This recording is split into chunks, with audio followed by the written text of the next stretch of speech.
I'm not sure. It was made down under. Was it made in Australia?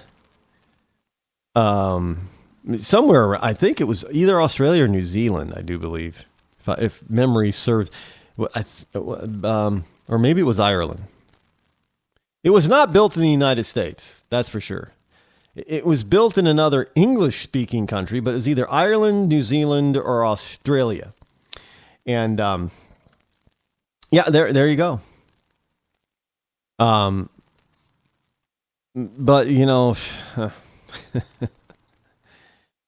it is what it is. The New York Times is taking it on the chin on this one, actually, for even bringing it up, and trying to make something out of, they try to say, oh yeah, Rubio's got 17 moving violation traffic tickets. And come to find out it's his wife that's really the bad driver. And in like 15 years, Rubio's gotten 4. The rest are his wife's. And it was over like a 15 or 17 year period. They made it sound like, well, yeah, he got over the last 2 years or while he's been senator, they got 17 traffic violation. No, it's been all the time since they've been in Florida. It would appear, and he paid them. He didn't even try to use any position that he may have had in government at the time to try not to pay these things. And he didn't say, "Do you know who I am?" It doesn't appear that he ever pulled that one out of a hat. In that he just, whatever he had to pay, he paid. Sounds like a responsible person to me. But again, they're just trying to find anything that they possibly can on these people. I don't know. Maybe they'll dig up something. What are they going to dig up in Lindsey Graham? They're going to dig up Lindsey Graham is gay because he's single. Yeah, I actually got something about Lindsey Graham here about him being single. Now that I mention it, Lindsey Graham is a bachelor,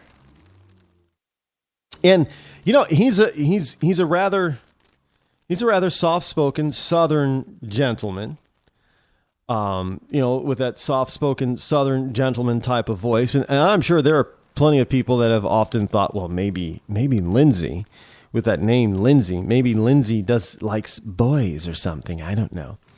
But I don't think that is true. But even if it is, so what?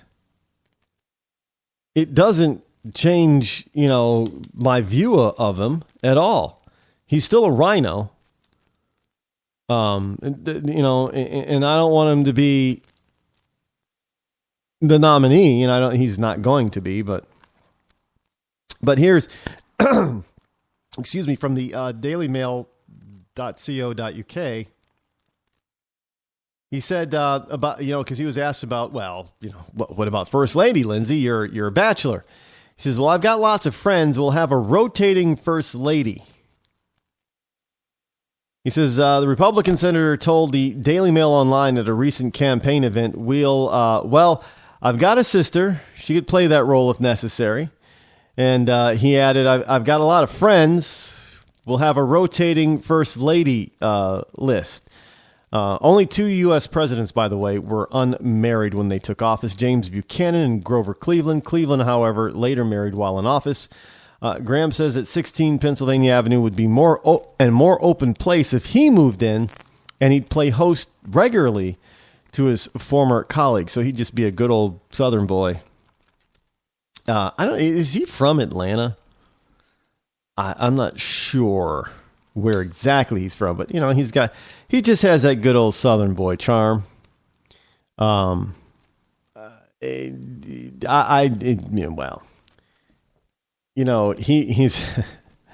his sister, I guess, could act as First Lady if she wanted, but she's married, I do believe. But sure, why not? Dolly Madison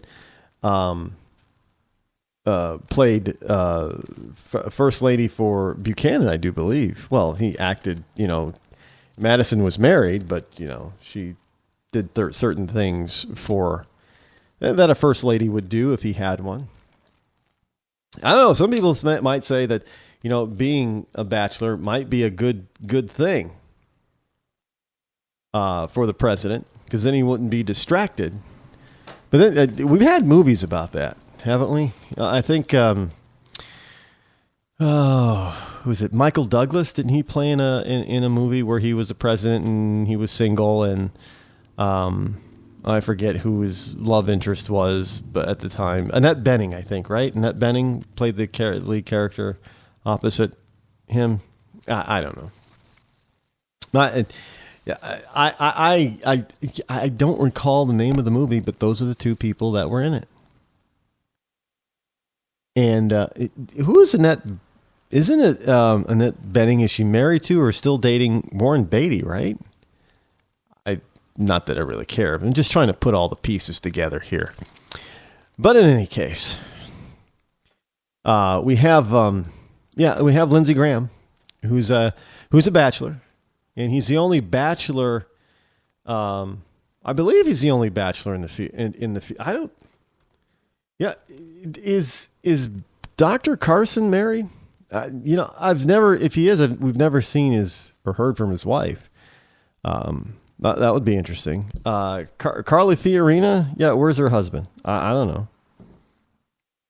A lot of the spouses have not been playing a prominent role in any of the campaigning so far.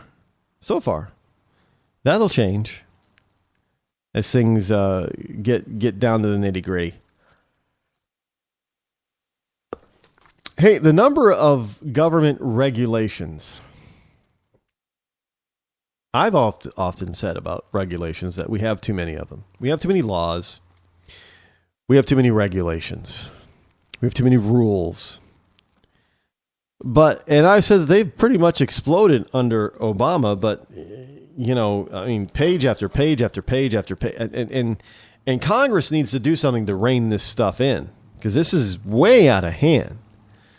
I mean, it is to the point now where you're going to run afoul of some law, rule, or regulation. And, of course, a rule or regulation still carries the same weight as a law as far as, you being fined and penalized and possibly jailed for running afoul of a rule or regulation, as well as running afoul of a law.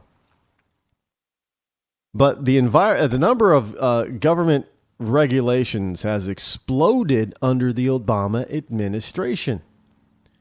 Like I have said before, the environmental, and this is actually something from Hannity.com, believe it or not, Hannity articles. The Environmental Protection Agency alone has issued over 3,300 new regulations since Obama took office back in January of 2009. By the way, just a couple months after that, March of 2009, I started this show. Now, basically, it equals nearly 30,000 pages in the Federal Register and close to 30 million words. 30,000 pages. Who has time to read 30,000 boring pages of rules and regulations? I mean, that's worse than a Harry Potter book combined with the Game of Thrones book combined with the what is it? The Catching Fire thing, kids killing kids type of book combined with Twilight. Think about all of those big, serial novels or stories do not come up to or meet the number of pages in the Federal Register that have been attributed to the over 3,300 new regulations since Obama took office. It's Hunger Games. That's it. Thank you.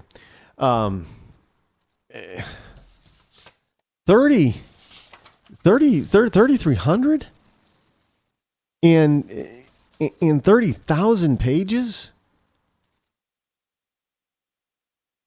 I mean, it's unbelievable. And here's one of the things.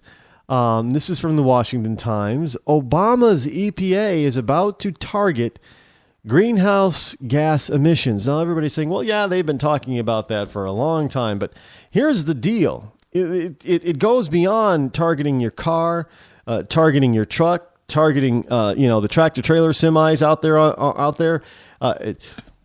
It goes beyond attacking coal plants and gas powered electric producing plants. Oh, it goes way past all those.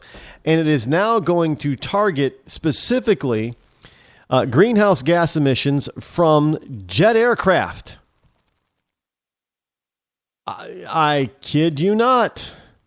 The EPA is about to regulate greenhouse gas emissions from aircraft. The Obama administration declared yesterday that airplanes are a major source of greenhouse gas emissions, allowing the Environmental Protection Agency to expand its reach to yet another sector of the economy as the president seeks to cement his legacy on climate change.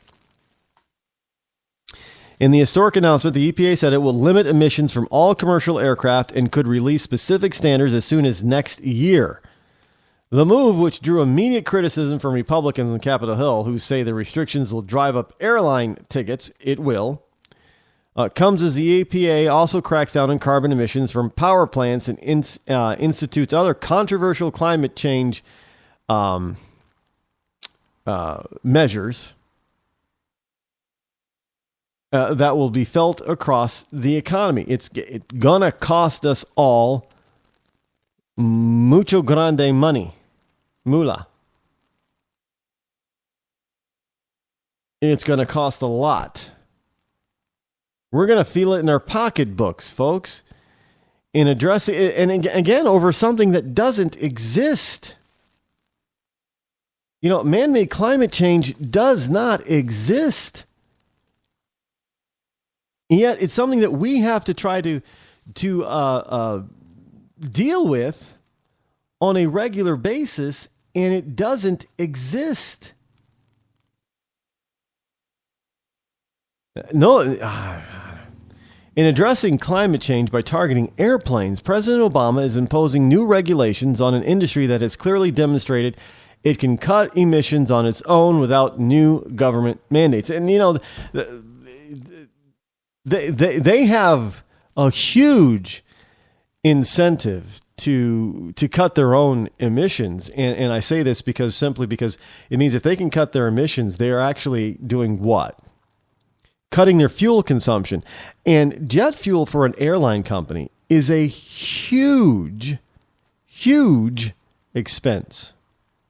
And if they can bring, you know, look, they go out there and they buy, they go out and buy stuff, planes that get better MPG, if you will, better gas mileage, if you will.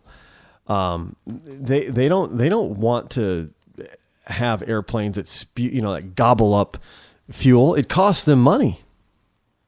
I mean, that is fuel is their number one expense, and then they have labor, but fuel is huge, and that has a direct impact on the cost of your ticket. Now, if they if they have to keep buying new planes or new engines in order to fit some of these stupid regulations that are going to come out from a bunch of bureaucrats that know nothing about the airline industry, yes, you can better believe that your airline tickets are going to go up, and it's going to, the cheap routes and the cheap flights, they're probably going to go away.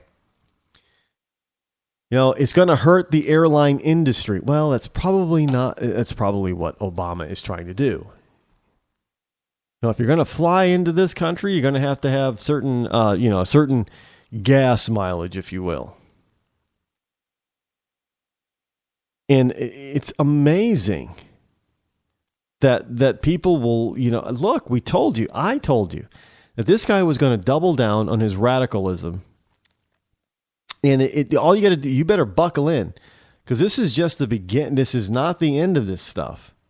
We still got another year and a half to go with this guy. Anything is possible with Obama. And, you better just buckle down, buckle in, and get ready to go along for the ride, because he's about to put you through your paces like it's a major new roller coaster ride. And unfortunately, unlike a roller coaster ride, which most of us probably love, this is a ride that's going to be more like a ride of horror. Most of us are not going to like it. Even many of those on the left, they're not going to like it either.